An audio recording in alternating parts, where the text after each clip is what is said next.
Welcome to RMC coaching centre Anantapur. ఈరోజు మనం DSC టెట్కు ఉపయోగపడే సిలబస్ను స్టార్ట్ చేస్తున్నాం. టెట్ డిఎస్సికి ప్రిపేర్ అయ్యే ప్రతి స్టూడెంట్కు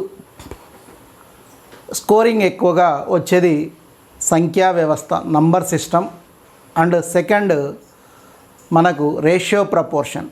సో రేషియో ప్రపోర్షన్ అనేది ఇది అంకగణితంలో ఒక భాగం.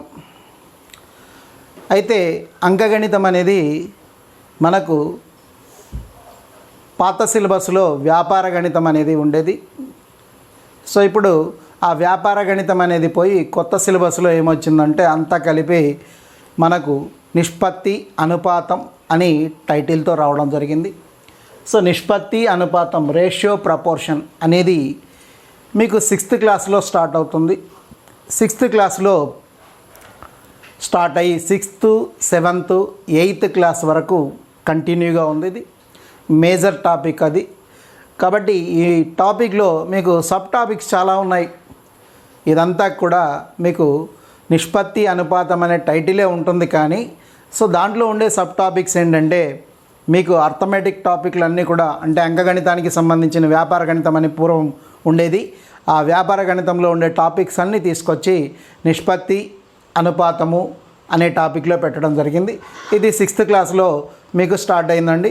7th క్లాస్కి వచ్చేసరికి నిష్పత్తి ఉపయోగాలు అని ఉంటుంది. తర్వాత 8th క్లాస్కి వచ్చినప్పుడు తర్వాత రాసులను పోల్చడం అనేది ఉంటుంది. అయితే మరి ఇది 6th క్లాస్లో స్టార్ట్ అయింది, 7th, 8thలో ఉంది అని చెప్తున్నాను. 6th క్లాస్లో మీకు ఎక్కడ స్టార్ట్ అయింది అంటే 11th టాపిక్లో మీకు 6th క్లాస్లో స్టార్ట్ అయింది, చాప్టర్ నెంబర్ 11లో. ఇది అన్ని కాంపిటేటివ్ ఎగ్జామ్స్కి యూజ్ అవుతుంది. అగైన్ డిఎస్సి వాళ్లకు స్పెషల్ క్లాస్ ఇది. దీన్ని మీరు ఫాలో అయితే ఖచ్చితంగా మీరు ఎక్కువ మార్కులు సంపాదించుకునే అవకాశం ఉంటుంది. సో దీంట్లో రేషియో ప్రపోర్షన్ గురించి తెలుసుకుందాం. ముందుగా ఇది మేజర్ టాపిక్ అండి. మీరు దీని మీద డిపెండ్ అయితే గ్యారంటీగా మార్క్స్ సంపాదించుకునే అవకాశం ఉంది. సో ఇందులో రేషియో అంటే ఏంటి, ప్రపోర్షన్ అంటే ఏంటి, నిష్పత్తి అనుపాతం అంటే ఏంటి, అందులో నిష్పత్తి ఎన్ని రకాలు ఉంటుంది, అనుపాతం అనేది ఎన్ని రకాలు ఉంటుంది, అనుపాతంలో ఏమేమి ఉంటాయి, నిష్పత్తిలో ఏమేమి వస్తాయి, ఇవన్నీ కూడా ఇప్పుడు నేను ఎక్స్ప్లెయిన్ చేస్తాను. సో అయితే నిష్పత్తికి డెఫినేషన్ ఏంటి, నిష్పత్తి అంటే డెఫినేషన్, రేషియోకి డెఫినేషన్ ఏంటో చూద్దాం. నిష్పత్తి అంటే పోలిక. మరి ఈ పోలిక అనేది ఏ విధంగా ఉంటుంది డెఫినేషన్ ప్రకారం చూడండి. ఏవైనా రెండు రాశులు ఒకే ప్రమాణాలను కలిగి ఉన్నప్పుడు వాటిని భాగాహార పద్ధతిలో పోల్చడాన్నే నిష్పత్తి అంటారు. అంటే పక్కాగా డెఫినేషన్ చెప్పాలంటే ఒకే ప్రమాణాలు కలిగిన రెండు రాశులను భాగాహార పద్ధతిలో పోల్చడాన్నే నిష్పత్తి అంటారు.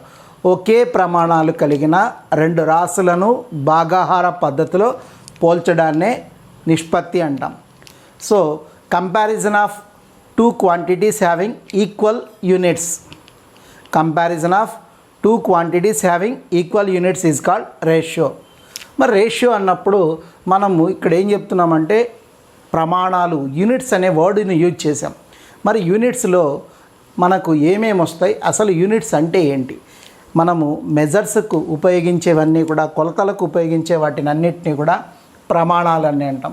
Okay, millimetre, centimetre, metre, kilometre, next millilitre, litre, so next second, minutes, hours, days, weeks, ఇలా మనం ప్రతిదీ కూడా ఇవన్నీ కూడా ఏమని చెప్పవచ్చు అంటే యూనిట్స్ అని చెప్పవచ్చు. వీటిని ఏమంటారంటే ప్రమాణాలు అని అంటాం, యూనిట్స్ అంటాం. మరి ఈ యూనిట్స్ను ఎక్కడైతే మనం ఉపయోగిస్తున్నామో ఆ యూనిట్స్ ఎట్లా ఉండాలంటే మనం తీసుకున్న రెండు రాశులకు ఒకే యూనిట్స్ ఉండాలి. ఒకే యూనిట్స్ అంటే మనం తీసుకున్న రెండు రాశులు ఏవైతే ఉన్నాయో ఆ రెండింటికి ఉంటే సెంటీమీటర్ కానీ లేదా మీటర్ కానీ లేదా 2 కిలోమీటర్ కానీ 2 లీటర్ కానీ 2 సెకండ్ కానీ 2 మినిట్స్ కానీ 2 డేస్ కానీ 2 వీక్స్ కానీ ఇట్లా మనం చెప్పుకునే విధానంలో రెండు ప్రమాణాలు అంటే రెండు యూనిట్స్ ఒకటిగా ఉండాలి అని చెప్తున్నాం. అంటే మనం తీసుకున్న 2 రకాల సంఖ్యలు కానీ 2 రకాల పదాలు కానీ 2 రకాల అంశాలు కానీ ఏవైనా కూడా ఒకే యూనిట్స్ని కలిగి ఉండాలి. అంటే 2 మనం తీసుకున్న విలువలు ఒకే యూనిట్స్ ప్రమాణాలను కలిగి ఉంటాయి. అంటే సెంటీమీటర్ కానీ మీటర్ కానీ ఏదైతే ఉందో అది రెండింటికి ఉండాలి. Okay right. మరి దీంట్లో నిష్పత్తి అనుపాతంలో నిష్పత్తికి డెఫినేషన్ ఏం చెప్పుకున్నాం? ఒకే ప్రమాణాలు కలిగిన 2 రాశులను భాగాహార పద్ధతిలో పోల్చడాన్నే నిష్పత్తి అంటారు. మరి ఒకే ప్రమాణాలు కలిగిన 2 రాశులు అంటున్నాం కాబట్టి మనం తీసుకునే 2 రాశులు 2 రాశులు అనొచ్చు, 2 పదాలు అనొచ్చు, 2 అంశాలు అనొచ్చు, 2 సంఖ్యలు అనొచ్చు. వీటిలన్నింటినీ కూడా అబ్జర్వేషన్స్ అని కూడా అనడానికి అవకాశం ఉంది. అయితే వీటిల్లో ఒకే యూనిట్స్ని కలిగి ఉండాలి. ఒకే యూనిట్స్ అంటే ఎట్లా ఉన్నాయో మనం చూద్దాం ఇప్పుడు. For example 5 meters 50 centimeters. 5 meters and 50 centimetersని ఈ 2 విలువలకు రేషియో కనుక్కోవాలి.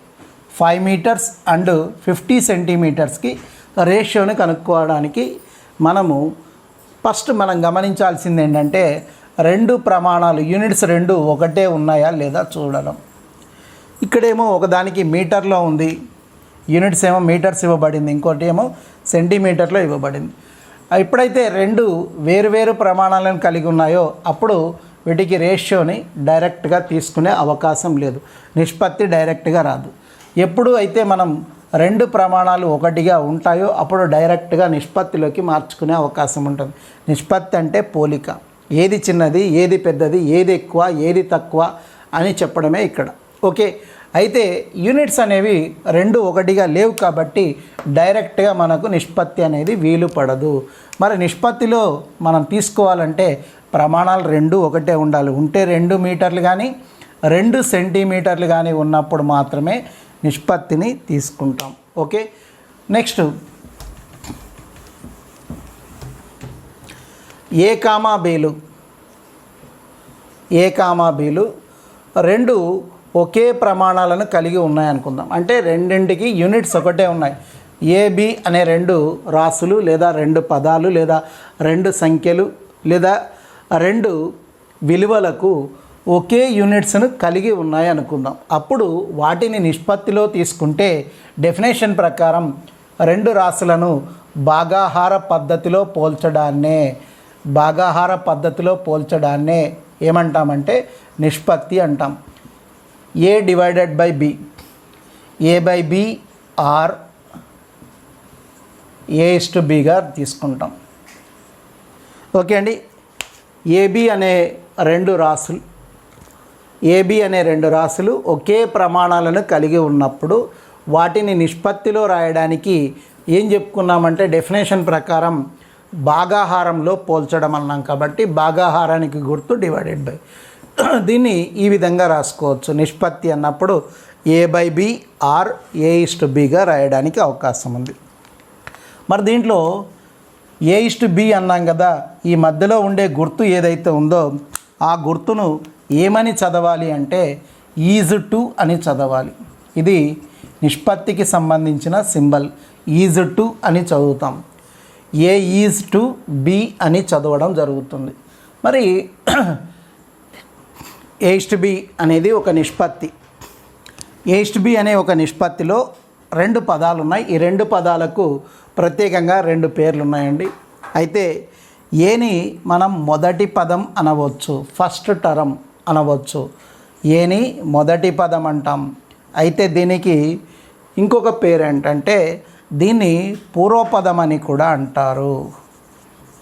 ఫస్ట్ టర్మ్, ఇది మొదటి పదం, అగైన్ పూర్వపదం అని కూడా అంటాం. ఏనేమంటారు? పూర్వపదము అంటాం. యాంటీసిడెంట్. ఓకే అండి. ఏని ఏమంటారంటే పూర్వపదం అంటాం. దీన్ని ఇంగ్లీష్లో యాంటీసిడెంట్ అంటారు. సో ఒక నిష్పత్తిలోని మొదటి పదం ఏదైతే ఉందో ఫస్ట్ టర్మ్ మొదటి పదాన్ని యాంటీసిడెంట్ అంటారు. దాన్నే పూర్వపదం అని అంటున్నాం. ఒక నిష్పత్తిలో ఉండే రెండవ పదం సెకండ్ టర్మ్, రెండవ పదం రెండవ విలువ ఏదైతే ఉందో దాన్ని పరపదం అని అంటాం. పరపదము. మొదటి పదాన్ని పూర్వపదమని, రెండవ పదాన్ని పరపదమని అంటాము. పరపదము అంటే కాన్సిక్వెంట్, పరపదం అంటాం. సెకండ్ టర్మ్ రెండవ పదం ఏదైతే ఉందో దాన్ని తెలుగులో పరపదం అంటాము, ఇంగ్లీష్లో కాన్సిక్వెంట్ అని అంటారు. సో మొదటి పదాన్ని పూర్వపదం అని, రెండవ పదాన్ని పరపదం అని అంటారు. ఓకే అండి. సో ఇక్కడ A/B, AB అనే రెండు రాశులను తీసుకున్నాం. ఆ రెండింటికి ఒకే యూనిట్స్ ఉన్నప్పుడు వాటి నిష్పత్తిని A/B లేదా A/Bగా రాయడానికి అవకాశం ఉంది. ఇది నిష్పత్తికి సంబంధించిన సింబలు. దీన్ని చదివేటప్పుడు ఈజ్ టు అని చదవాలి. ఇది రేషియో సింబల్ని చదివేటప్పుడు ఈజ్ టు అని చదువుతాం. నెక్స్ట్ A/B అనేది ఒక నిష్పత్తి అయినప్పుడు దాంట్లో ఫస్ట్ టర్మ్ మొదటి పదం ఏను ఏమనవచ్చు అంటే పూర్వపదము, యాంటిసిడెంట్ అంటాం. పూర్వపదము యాంటిసిడెంట్.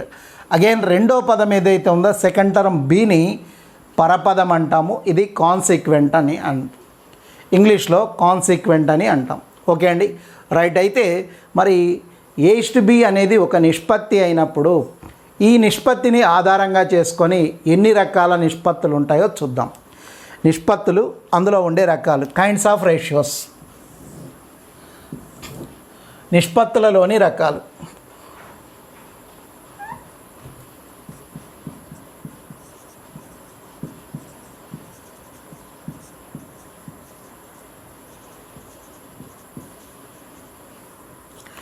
నిష్పత్తులలోని రకాలు కైండ్స్ ఆఫ్ రేషియోస్ అంటాం. దీంట్లో మనం తీసుకునే ఎగ్జాంపుల్ ఏంటంటే A/B. A/B అనేది ఒక ఎగ్జాంపుల్గా తీసుకొని నిష్పత్తులలోని రకాలు చూద్దాం. మొదటిది ఫస్ట్ వన్ విలోమ నిష్పత్తి. విలోమ నిష్పత్తి, దీన్ని ఇన్వర్స్ రేషియో అని అంటాం. ఏమంటారంటే ఇన్వర్స్ రేషియో, విలోమ నిష్పత్తి. మనం తీసుకునే ఎగ్జాంపుల్ ఏంటంటే A/B అనేది ఎగ్జాంపుల్గా తీసుకుంటున్నాం. ఓకే, A/B అనేది ఒక నిష్పత్తి అయినప్పుడు దాని విలోమ నిష్పత్తి ఏమవుతుందంటే B/A అవుతుంది. A/B ఒక నిష్పత్తి అయినప్పుడు దాని విలోమ నిష్పత్తి ఏమవుతుందంటే B/A అవుతుంది. ఓకే, దీనికి ఒక నంబర్ ఎగ్జాంపుల్ తీసుకుందాం. నంబర్ ఎగ్జాంపుల్ 3:5 ఒక రేషియో. మరి దానికి ఇన్వర్స్ రేషియో ఏమవుతుంది? సో 3:5 అనే నిష్పత్తికి విలోమ నిష్పత్తి ఏమవుతుంది అంటే 5:3 అవుతుంది. ఓకే అండి. సో ఇన్వర్స్ రేషియో మీన్స్ విలోమము, రివర్స్లో నంబర్స్ రాస్తే వచ్చిందన్నే విలోమ నిష్పత్తి అని అంటాం. నెక్స్ట్ సెకండ్ వన్ వర్గ నిష్పత్తి. వర్గ నిష్పత్తి, దీన్ని స్క్వేర్ రేషియో అని అంటాం. వర్గ నిష్పత్తి, square ratio. So example A/B is A ratio. It's a square ratio becomes A²:B². A/B అనేది ఒక నిష్పత్తి అయితే దాని వర్గ నిష్పత్తి ఏమవుతుందంటే A²:B² అవుతుంది.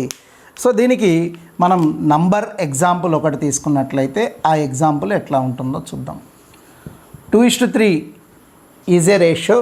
Then find the square ratio of 2:3. 2:3 అనే ఒక నిష్పత్తికి వర్గ నిష్పత్తిని కనుక్కోండి అంటున్నాడు. అప్పుడు దాని వర్గ నిష్పత్తి 2²:3². Again 2² means 4, 3² means 9. The ratio becomes 4:9. 2:3కి స్క్వేర్ రేషియో ఏమైందండి? 4:9 అయింది వర్గ నిష్పత్తి.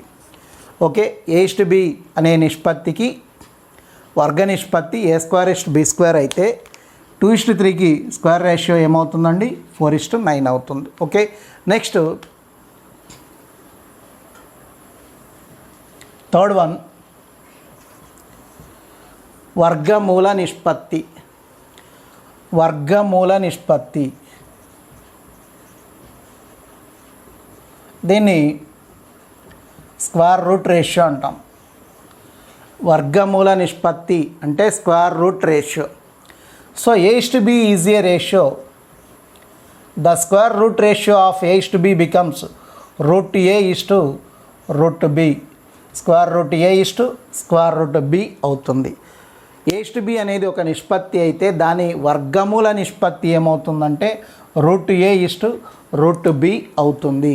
Route A is to root B అవుతుంది. ఓకే అండి, దానికి నంబర్ ఎగ్జాంపుల్ ఒకటి తీసుకుందాం. వర్గమూల నిష్పత్తికి నంబర్ ఎగ్జాంపుల్. ఓకే, 16:25. 16:25కి స్క్వేర్ రూట్ రేషియోని ఫైండ్ చేయాలి. స్క్వేర్ రూట్ రేషియోని ఫైండ్ చేయాలంటే అప్పుడు √16:25గా తీసుకోవాలి. మనం స్క్వేర్ రూట్ రేషియో దేనికి కనుక్కోవాలి? 16కి 25 కాబట్టి √16:25. దెన్ 16కి స్క్వేర్ రూట్ మనకేమొస్తుంది? 4 వస్తుంది. అగైన్ 25కి స్క్వేర్ రూట్ ఏమొస్తుందండి? 5 వస్తుంది. కాబట్టి అప్పుడు రేషియో మనల్ని అడిగిన రేషియో ఏంటి? 16:25కి స్క్వేర్ రూట్ రేషియో ఏమైందండి? 4:5 అయింది. 4:5. సో దీన్ని వర్గమూల నిష్పత్తి అని అంటాం. ఓకే, నెక్స్ట్ ఫోర్త్ వన్, ఘన నిష్పత్తి. ఘన నిష్పత్తి అంటే దీన్ని క్యూబ్ రేషియో అంటాం. ఘనము, cube ratio. So A:B is a ratio, then the cube ratio of A:B becomes A3:B3. The cube ratio of A:B is A3:B3.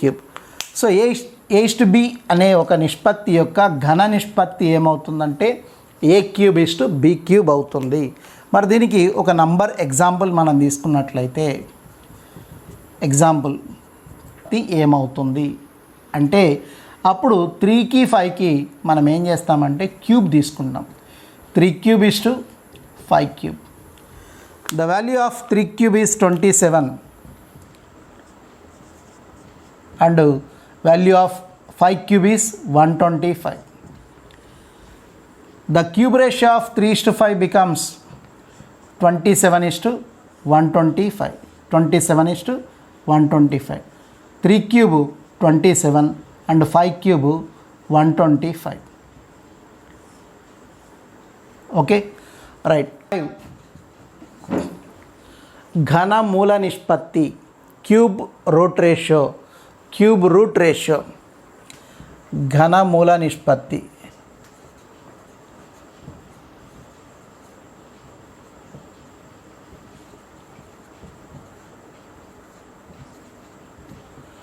Cube root ratio, ఘన మూల నిష్పత్తి అంటాం. క్యూబ్ రూట్ రేషియో అంటే A:B is a ratio, the cubed root ratio of A:B becomes cube root A cube root B. A:B is a ratio, the cubed root ratio of A:B becomes cubed root A cubed root B. Okay, A:B ఒక నిష్పత్తి అయినప్పుడు దాని ఘనమూల నిష్పత్తి cube root A cube root B అవుతుంది. మరి దానికి ఒక number example మనం తీసుకున్నట్లయితే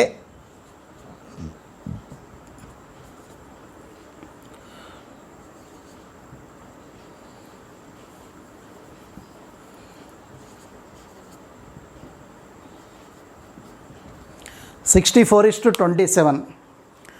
దీనికి క్యూబ్ రూట్ రేషియో ఫైండ్ చేయాలి. Then cube root of 64 and cube root of 27 తీసుకున్నాం. Then cube root of 64 means 4³ 64. Then cube root of 64 becomes 4 and cube root of 27 3. The cube root of 64:27 value becomes 4:3. Okay అండి, ఇవి నిష్పత్తిలో ఉండే రకాలు. ఒకసారి మళ్ళీ నిష్పత్తి అంటే ఏంటి, ఎట్లా ఉంటుందో ఒక్కసారి రివిజన్ చేసుకుందాం. సో నిష్పత్తి అంటే ఒకే ప్రమాణాలు కలిగిన రెండు రాశులను భాగాహార పద్ధతిలో పోల్చడాన్ని నిష్పత్తి అంటారు. ఇక్కడ AB అనేవి రెండు రాశులు ఒకే ప్రమాణాలు కలిగి ఉన్నాయనుకుందాం. వాటిని నిష్పత్తిలో రాసినప్పుడు A/Bగా లేదా A:2Bగా రాయవచ్చు. ఇది రేషియో సింబల్. దీన్ని చదివేటప్పుడు ఈజ్ టు అని చదువుతాం. నెక్స్ట్ ఒక నిష్పత్తి తీసుకున్నప్పుడు ఇక్కడ మనం తీసుకున్న నిష్పత్తి ఏంటంటే A:B. ఈ నిష్పత్తిలో ఉండే రెండు విలువలు లేదా రెండు పదాలు లేదా రెండు రాసులు లేదా రెండు అంశాలు అని అంటాం. ఇందులో ఉండే రెండు పదాలు లేదా రెండు రాసులు లేదా రెండు అంశాలకు పేర్లు ఏంటంటే దీన్ని మొదటి పదం అని అనవచ్చు లేదా పూర్వపదం అని అనవచ్చు. ఫస్ట్ టర్మ్ లేదా యాంటీసిడెంట్ అని అంటాం. ఇక్కడ రెండో పదం ఏదైతే ఉందో దాన్ని పరపదం అని అనవచ్చు. మరి దీన్ని సెకండ్ టర్మ్ అంటాం లేదా కాన్సిక్వెంట్ అని అంటాం. ఒక నిష్పత్తిలో ఉండే మొదటి పదాన్ని పూర్వపదము, రెండో పదాన్ని పరపదం అని అంటాం. మొదటి పదాన్ని యాంటీసిడెంట్ అని, రెండో పదాన్ని కాన్సిక్వెంట్ అని అంటారు. Okay right. ఈ A:Bని ఆధారంగా చేసుకొని ఒక నిష్పత్తిలో ఉండే రెండు విలువలను ఆధారంగా చేసుకొని మొత్తం 5 రకాల నిష్పత్తులు చూపించడం జరిగింది. 1 విలోమ నిష్పత్తి, 2 వర్గ నిష్పత్తి, 3 వర్గమూల నిష్పత్తి, 4 ఘన నిష్పత్తి, 5 ఘనమూల నిష్పత్తి. So inverse ratio, square ratio and square root ratio, cube ratio and cube root ratio. Okay అండి రైట్. ఇది నిష్పత్తులలో రకాలు. ఇక నెక్స్ట్ నిష్పత్తుల గురించి ఇంకా తెలుసుకునే విషయాలున్నాయి, అవి చూద్దాం. A:B ఒక నిష్పత్తిని ఆధారంగా చేసుకొని 5 రకాల నిష్పత్తులు చూపించాను. ఇప్పుడు ఒకటి కంటే ఎక్కువ నిష్పత్తులు ఉంటే more than 1 or 2 ratios. Okay అండి, 1 లేదా అంతకంటే ఎక్కువ నిష్పత్తులు ఉంటే అప్పుడు వాటిని ఏమంటారు? ఓకే అండి. So for example A:B is a ratio and C:D another ratio. A:B ఒక నిష్పత్తి మరియు C:D ఇంకొక నిష్పత్తి. ఇట్లా 2 లేదా అంతకంటే ఎక్కువ నిష్పత్తులు ఉంటే, 2 లేదా అంతకంటే ఎక్కువ నిష్పత్తులు ఉంటే మరి వీటి గురించి ఎట్లా తెలుసుకుంటాం, వీటిని ఏమంటారు అనేది చూద్దాం. వీటిని బహుళ నిష్పత్తులు అని అంటారు. బహుళ నిష్పత్తులు. బహుళ నిష్పత్తులు అంటే కాంపౌండ్ రేషియోస్ అని అంటాం. So compound ratio, 2 or more than ratios, group of ratios is called compound ratio. 2 లేదా అంతకంటే ఎక్కువ నిష్పత్తుల కలయికను ఏమనవచ్చు అంటే బహుళ నిష్పత్తులు అనవచ్చు. మరి బహుళ నిష్పత్తికి ఒక రూల్ ఉంది, దాన్నే మరి నియమం అని అంటాం. బహుళ నిష్పత్తి నియమం అని అంటాం. మరి బహుళ నిష్పత్తిలో నియమం ఏంటి, బహుళ నిష్పత్తులను ఎలా లెక్క వేసుకుంటాం అనేది చూద్దాం. సో ఇక్కడ 2 నిష్పత్తులు ఇవ్వబడ్డాయి. మరి అసలు బహుళ నిష్పత్తికి నియమం ఏంటో చూద్దాం. Rule of compound ratio. Okay, ఇక్కడ 2 లేదా అంతకంటే ఎక్కువ నిష్పత్తులు ఎన్నైనా ఉండొచ్చు. వాటికి నియమం ఏం చెప్తున్నాడు బహుళ నిష్పత్తి కంటే? ఇందులో పూర్వపదాల లబ్ధము ఇష్టు పరపదాల లబ్ధము అంటున్నాడు. పూర్వపదాల లబ్ధం అంటే మనం ఏం చెప్పుకున్నామంటే పూర్వపదాలు అంటే మొదటి పదాలు, పరపదాలు అంటే రెండవ పదాలు అని అర్థం. ఫస్ట్ టర్మ్ను మనం ఏం చేస్తామంటే ఇక్కడ పూర్వపదంగా చెప్తాం. సెకండ్ టర్మ్ ఏది ఉందో దాన్ని పరపదంగా చెప్తున్నాం. కాబట్టి ఇక్కడ నియమం ఏం చెప్తున్నాడంటే పూర్వపదాల లబ్ధము, పూర్వపదాల లబ్ధము ఈజ్ టు పరపదాల లబ్ధం. పూర్వపదాల లబ్ధము ఈజ్ టు పరపదాల లబ్ధం. ఇది బహుళ నిష్పత్తికి నియమం అండి. పూర్వపదాలు అంటే ఏంటి, పరపదాలు అంటే ఏంటో చెప్పాను. ఒక నిష్పత్తిలో ఉండే మొదటి పదాలను పూర్వపదాలని, తర్వాత రెండో పదాలను పరపదాలని అని అంటాము. కాబట్టి ఇప్పుడు A:B C:D అనేవి 2 నిష్పత్తులు అయినప్పుడు వాటిని ఆధారంగా చేసుకొని వాటి బహుళ నిష్పత్తి విలువను ఎట్లా లెక్క వేసుకుంటామంటే పూర్వపదాల లబ్ధము అన్నాడు కాబట్టి A:C ఈజ్ టు పరపదాల లబ్ధం అన్నాడు కాబట్టి B:D. ఇది మనకు పైన ఇచ్చిన 2 నిష్పత్తుల యొక్క బహుళ నిష్పత్తి విలువ అవుతుంది. A:C is to B:D. దాన్నే AC ఈజ్ టు BDగా చెప్పడం జరుగుతుంది. పూర్వపదాల లబ్ధము అగైన్ పరపదాల లబ్ధం. మరి రెండే నిష్పత్తులు ఉన్నాయి ఇక్కడ, అంతకంటే ఎక్కువ నిష్పత్తులు ఉంటే ఎట్లా తీసుకుంటాం? ఎన్ని నిష్పత్తులు ఇచ్చినా పూర్వపదాల లబ్ధము ఇష్టు పరపదాల లబ్ధంగానే తీసుకుంటాం. ఓకే, నెక్స్ట్ ఎగ్జాంపుల్ తీసుకుందాం. A/B is A ratio. Next C/D and D, A/B, C/D and E/F. ఇప్పుడు ఇక్కడ 3 నిష్పత్తులు ఇచ్చాడు. A/B, C/D, E/Fల బహుళ నిష్పత్తి విలువ ఏమవుతుంది? The value of compound ratio A/B and C/D, E/F becomes మొదటి పదాల లబ్ధము, వాటినే పూర్వపదాల లబ్ధం అని అంటాం. B into D into F. So దీన్ని A/B, C/D, E/Fల బహుళ నిష్పత్తి విలువగా చెప్తాం. ACE BDF అని చెప్పవచ్చు. ACE BDF అని చెప్పవచ్చు. ఓకే, ఇక్కడ రూల్ ఏంటి? పూర్వపదాల లబ్ధము పరపదాల లబ్ధము. మరి దీంట్లో పూర్వపదాలు అంటే ఏం చెప్పుకున్నాం మనము? యాంటీసిడెంట్స్. పరపదాలు అంటే కాన్సిక్వెంట్ అని అన్నాం. So product of antecedents is to product of consequent is the rule of compound ratio. Product of antecedents is to product of consequent. So ఇది బహుళ నిష్పత్తి నియమం అండి. అయితే బహుళ నిష్పత్తి విలువను కనుక్కోవాలంటే ఖచ్చితంగా నిష్పత్తులే ఉండాలని రూల్ ఏం లేదు. 4 పదాలు ఇచ్చినప్పుడు కూడా వాటి నుండి కూడా మనం బహుళ నిష్పత్తిని కనుక్కునే అవకాశం ఉంది. Okay, P, Q, R, S అనే 4 పదాల బహుళ నిష్పత్తి విలువ ఏమవుతుంది?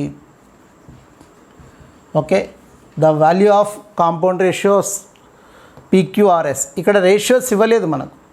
PQRS అనే 4 పదాలు ఇచ్చాడు. సో PQRS అనే 4 పదాల బహుళ నిష్పత్తి విలువ ఏమవుతుంది అంటే దీంట్లో ఆల్టర్నేట్గా తీసుకుంటాం. PR is to QS. ఇట్లా 4 పదాలు ఇచ్చినప్పుడు అందులో బహుళ నిష్పత్తిని కనుక్కోవడానికి ఈ విధంగా ఆల్టర్నేట్ లెటర్స్ తీసుకొని వాటి లబ్ధము అంటే మల్టిప్లికేషన్లో తీసుకుంటాం. P into R, PR is to Q into S ఇలా రాసుకుంటాం. అయితే బహుళ నిష్పత్తి అని అంటున్నాం కాబట్టి ఖచ్చితంగా నిష్పత్తే ఉండాలని రూల్ ఏం లేదు. ఇలాంటి పదాలు ఇచ్చినప్పుడు కూడా బహుళ నిష్పత్తి విలువను కనుక్కోవచ్చు అని చెప్తున్నాం. సో బహుళ నిష్పత్తికి నియమం పూర్వపదాల లబ్ధము ఇష్టు పరపదాల లబ్ధము. అందులో ఎన్ని నిష్పత్తులు ఇచ్చినా అదే రూల్ను అప్లై చేయాలి. ఓకే అండి, రైట్. ఇది నిష్పత్తి అంటే ఏంటి, నిష్పత్తి ఎన్ని రకాలు ఉంటుంది అనే విషయం ఇక్కడ చూపించాను. నెక్స్ట్ అనుపాతము. అనుపాతం అంటే ఏంటి, అనుపాతంలో ఏముంటాయి, అనుపాతంని ఎట్లా కనుక్కుంటాం అనేది ఇప్పుడు చూద్దాం. అనుపాతం అంటే 2 నిష్పత్తుల సమానత్వాన్నే అనుపాతం అని అంటారు. Equality of 2 ratios is called proportion. 2 నిష్పత్తుల సమానత్వము అంటున్నాం. సమానత్వం అంటే ఈక్వల్. మరి 2 నిష్పత్తుల మధ్యలో ఈక్వల్ గుర్తుంది అంటే ఆటోమేటిక్గా అవి ప్రపోర్షన్లో ఉన్నాయి అని అర్థం అండి. దాన్నే అనుపాతం అంటాం. ఫర్ ఎగ్జాంపుల్ A/B అనేది ఒక నిష్పత్తి, C/D అనేది మరొక నిష్పత్తి. A/B, C/D ఈ 2 నిష్పత్తుల మధ్యలో ఈక్వల్ గుర్తుంది అంటే అప్పుడు ఈ 2 నిష్పత్తులు అనుపాతంలో ఉన్నాయి అని అర్థం. మరి అనుపాతంలో ఉన్నాయి అంటే అక్కడ రూల్ ఏంటి, ఎట్లా ఉంటుంది, ప్రపోర్షన్ రూల్ ఏంటో తెలుసుకుందాం. Equality of 2 ratios is called proportion. 2 నిష్పత్తుల సమానత్వాన్ని అనుపాతం అని అంటాం. మరి 2 నిష్పత్తుల అనుపాతంలో ఉండాలి అంటే రూల్ ఏంటి అంటే అక్కడ అంత్యపదముల లబ్ధము మధ్య పదముల లబ్ధమై ఉండాలి. అంత్యపదముల లబ్ధము మధ్య పదముల లబ్ధం. Product of extremes product of means. Product of extremes product of means is called proportion rule. Okay అండి, అనుపాత నియమం ఎట్లా ఉంటుంది? అనుపాతంలో ఉన్నాము, దాని నియమం గురించి తెలుసుకుందాం. అనుపాత నియమం ఏం చెప్తున్నాడు? అంత్యపదముల లబ్ధము మధ్య పదముల లబ్ధం. అంత్యపదముల లబ్ధం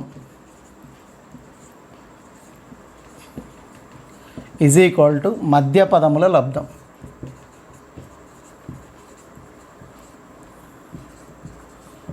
దీన్ని మనం అనుపాత నియమం అని చెప్తామండి. Proportion rule. Product of extremes is equal product of means.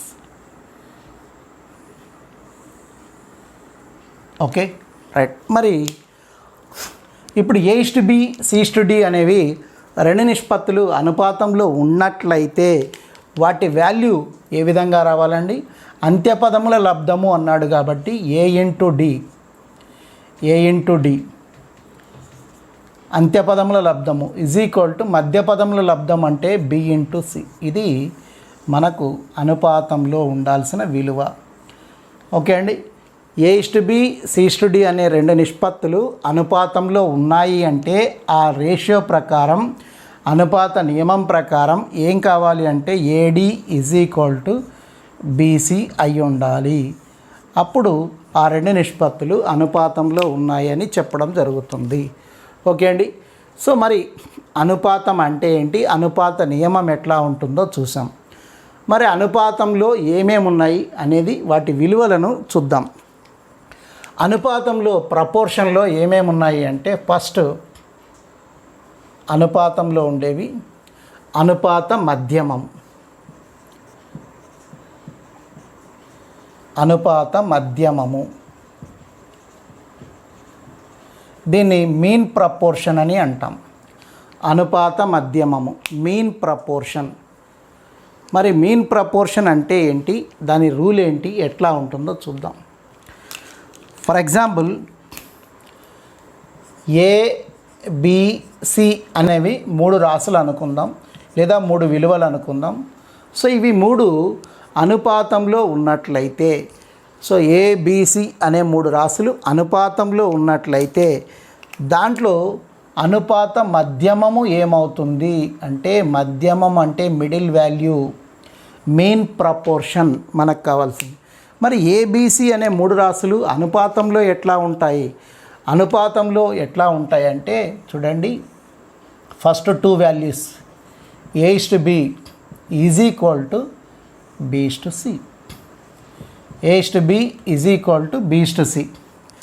అప్పుడు అనుపాత నియమం ప్రకారం అంత్యపదముల లబ్ధము ఈజ్ ఈక్వల్ టు మధ్యపదముల లబ్ధం. కాబట్టి B into B B² is equal to A into C AC. Again మనకు కావాల్సింది ఏంటంటే middle value of B value కావాలి, మిడిల్ వాల్యూ కావాలి.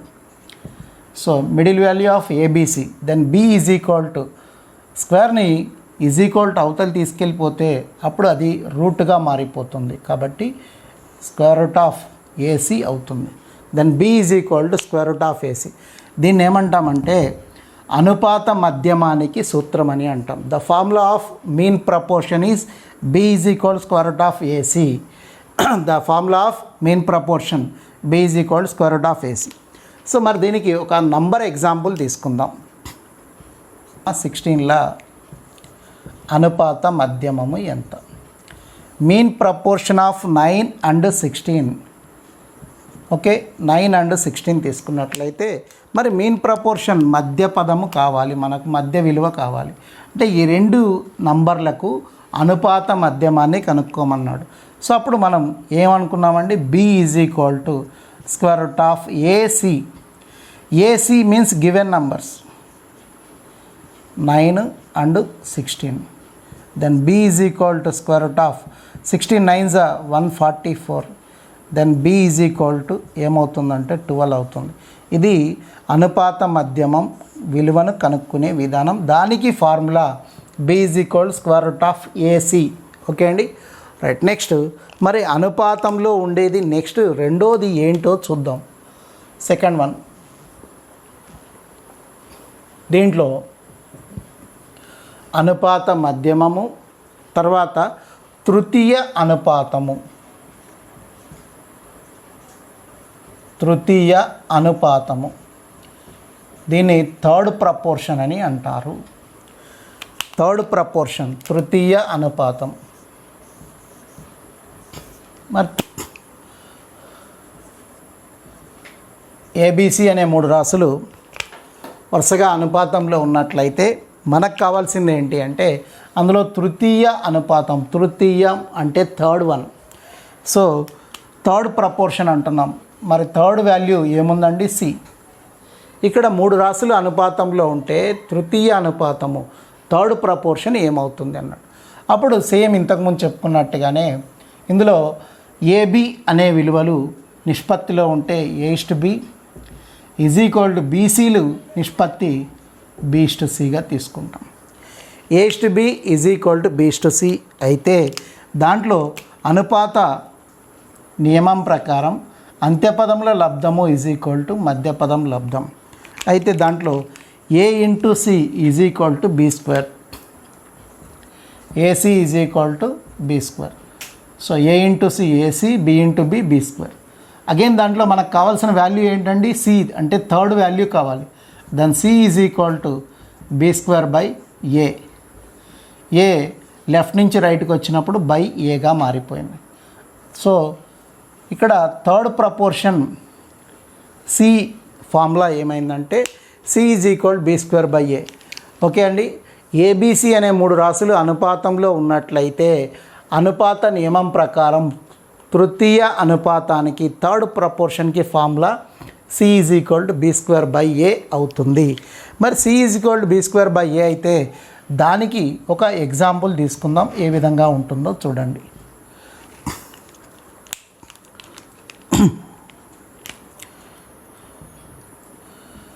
(36,42ల తృతీయ అనుపాతము ఎంత? The third proportion of 36,42. Third proportion of 36,42. Okay. So C = B²/A. Formula is C = B²/A. Let the A is 36 and B is 42. B² means 42 square by A means 36. So 42ని square చేయాల్సిన పని లేదు. 42 square means 42 × 42 by A 36. 6 టేబుల్తో cancel చేసుకుందాం. 6 6 36, 6 7 42. Again 6 టేబుల్తో 6 7 42, 7 7 49. So third proportion C value ఏమైందంటే 49 వచ్చింది మనకు. ఓకే. ఇక్కడ 36,42ల తృతీయ అనుపాతము థర్డ్ ప్రపోర్షన్ వాల్యూ ఏమైందండి? 49 అయింది. ఓకే. పాతం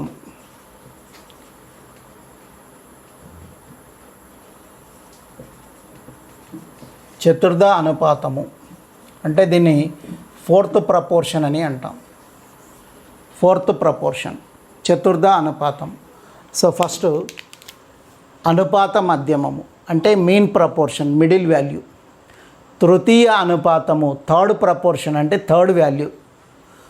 అగైన్ ఇక్కడ చతుర్థ అనుపాతము అంటున్నాం. చతుర్థ అనుపాతము అంటే ఫోర్త్ ప్రపోర్షన్ అంటే ఫోర్త్ వాల్యూని ఫైండ్ చేయాలి.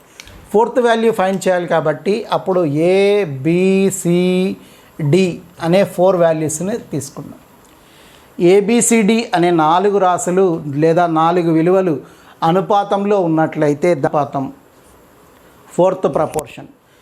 ABCD అనే 4 రాశులు అనుపాతంలో ఉన్నట్లయితే దాంట్లో ఫోర్త్ వాల్యూ చతుర్థ అనుపాతం విలువను కనుక్కోవడానికి మనం ఉపయోగించే ఫార్ములా ఇప్పుడు తీసుకుందాం. మరి దీంట్లో 4 విలువలు అనుపాతంలో ఉన్నాయంటే అంత్యపదముల లబ్ధము = మధ్యపదముల లబ్ధం. A × D AD = B × C BC. అయితే దాంట్లో మనకు కావాల్సింది ఫోర్త్ వాల్యూ D కాబట్టి దెన్ D = BC/A అవుతుంది. A లెఫ్ట్ నుంచి రైట్కి వెళ్తే బై ఏగా మారిపోయింది. సో దీన్ని మనం ఏమంటామంటే చతుర్థ అనుపాతానికి సూత్రం అని చెప్తాం. ABCD అనే 4 రాశులు అనుపాతంలో ఉన్నప్పుడు చతుర్థ అనుపాతం కనుక్కోవడానికి ఉపయోగించే ఫార్ములా D = BC/A. మరి D = BC/A అంటున్నాం కదా, దీనికి ఒక నంబర్ ఎగ్జాంపుల్ తీసుకుందాం. ఓకే అండి. సో 25, 30, 40ల చతుర్థ అనుపాతము విలువ ఎంత? So the fourth proportion of 25, 30, 40 is the fourth proportion of 25, 30, 40 is okay, మరి చతుర్థ అనుపాతము D = BC/A కదా. ఇచ్చిన విలువలు A B C అని మనం అనుకున్నట్లయితే then D = BC/A, BC 30/40, A 25. దెన్ 5 టేబుల్తో క్యాన్సిల్ చేసుకుంటే 5 5s 5 6s again 5 8s. So 6 8s 48.